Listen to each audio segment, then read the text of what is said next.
বেগুন এইভাবে রান্না করলে সবাই আঙ্গুল চেটে খাবে। আর বেগুনের এই রেসিপিটা শুধু ভাত না, রুটির সঙ্গে খেতেও কিন্তু দারুণ লাগে। বাড়িতে কিন্তু অবশ্যই একদিন এইভাবে বানিয়ে দেখবে। এখানে কিন্তু আমি কড়াইতে সর্ষের তেল গরম করে নিয়েছি। এখন তাতে দিলাম গোল গোল টুকরো করে নেওয়া কিছুটা বেগুন। এখানে যে লম্বা চিকন বেগুনগুলো হয় সেগুলোকে আমি 3টে নিয়েছিলাম। বেগুনগুলো দিয়ে সাথে কিছুটা লবণ হলুদ দিয়ে বেগুনগুলোকে খুব ভালো করে ভেজে নিতে হবে। বেগুনটা যেন ভাজতে ভাজতে মোটামুটি সিদ্ধ হয়ে যায় সেরকম করে ভেজে নিতে হবে।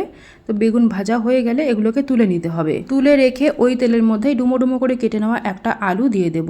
আর আলুর মধ্যে অল্প লবণ হলুদ দিয়ে আলুগুলোকে খুব ভালো করে ভেজে নিতে হবে। বেগুন আলুর তরকারিটা এইভাবে রান্না করলে ভীষণ ভালো লাগে খেতে। ভিডিওটা কিন্তু শেষ পর্যন্ত দেখতে হবে, তাহলেই বুঝতে পারবে। তো এইভাবে কিন্তু আলুটাকে খুব ভালো করে ভেজে নিয়েছি। দেখো আলুর মধ্যে সুন্দর মতো কালার চলে এসেছে। এখন আলুর টুকরোগুলোকে কিন্তু নামিয়ে নিতে হবে।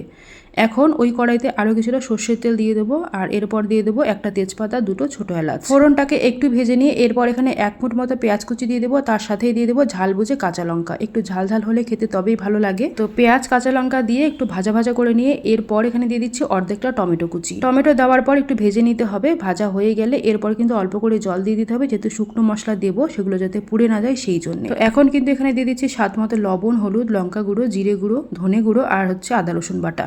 এবারে পেঁয়াজের সঙ্গে মশলাটাকে খুব ভালো করে কষিয়ে নিতে হবে। মশলা কষানো হয়ে গেলে এরপর প্রথমে কিন্তু আলুগুলোকে দিয়ে দিতে হবে, যেহেতু আলুটা সেদ্ধ হতে সময় লাগবে। আর বেগুন কিন্তু অলরেডি ভাজার সময় সেদ্ধ হয়ে গেছে। তো এখন আলু দিয়ে আলুটাকে একটু কষিয়ে নিতে হবে। এরপর অল্প করে একটু জল দিয়ে নেড়েচেড়ে মিশিয়ে নিয়ে ঢাকনা বন্ধ করে দিয়ে আলুটাকে সেদ্ধ করে নিতে হবে একদম ভালোভাবে। আমি যেই আলুটা নিয়েছি এই আলু সেদ্ধ হতে কিন্তু একদম সময় লাগে না, 2-3 মিনিট ঢেকে রাখলে কিন্তু আলুটা একদম সেদ্ধ হয়ে যায়। তো এখন 2-3 মিনিট পর ঢাকনাটা খুলে আরও একটু কষিয়ে নিতে হবে, চেক করে নিতে হবে যে আলুটা সেদ্ধ হয়েছে কিনা। তো আমার আলুটা কিন্তু একদম সেদ্ধ হয়ে গেছে।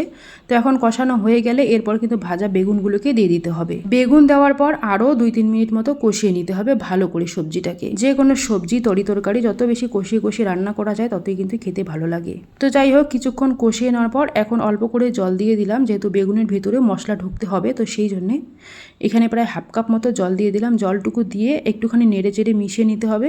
এরপর এখানে দিয়ে দেবো 2টো সেদ্ধ ডিম। হ্যাঁ, এখানে কিন্তু অবশ্যই 2টো সেদ্ধ ডিম দিতে হবে, তাহলে খেতে খুব ভালো লাগে। তো ডিমগুলোকে আমি সেদ্ধ করে নিয়েছিলাম আগে, পরে সেগুলোকে সেদ্ধ হওয়ার পর ছোটো ছোটো টুকরো করে নিয়েছিলাম। তো সেদ্ধ ডিম দেওয়ার পর আর কিন্তু বেশিক্ষণ কষাবো না, আর 2 মিনিট কষিয়ে নিলেই কিন্তু আমাদের এই সবজিটা একদম রেডি। আর আমি কিন্তু কোনো রকম গরম মশলা বা আর কোনো মশলা কিন্তু কিচ্ছু দেইনি। প্রথমে যে মশলাটুকু দিয়েছিলাম সেটাই, পরে কিন্তু ডিমটা দেওয়ার পরে একটু নেড়েচেড়ে মিশিয়ে আমি নামিয়ে নিয়েছি। একটু ধনেপাতা হলে ভালো লাগতো, তবে ধনেপাতা আজকে বাড়িতে নেই তাই দিতে পারলাম না। তোমাদের কাছে ধনেপাতা থাকলে নামাবার আগে অল্প করে একটু দিয়ে দিও। তো যাই হোক, বেগুন আলুর সবজিটা কিন্তু আমার একদম রেডি। এইভাবে অবশ্যই একবার বাড়িতে বানিয়ে দেখবে। আর রেসিপিটা তোমাদেরকে কেমন লাগলো সেটা কিন্তু কমেন্টে আমাকে অবশ্যই জানিয়ে দিও। ভালো লাগলে একটু লাইক, কমেন্ট, শেয়ার করে দিয়ে আমার পেজটিকে ফলো করে দিও।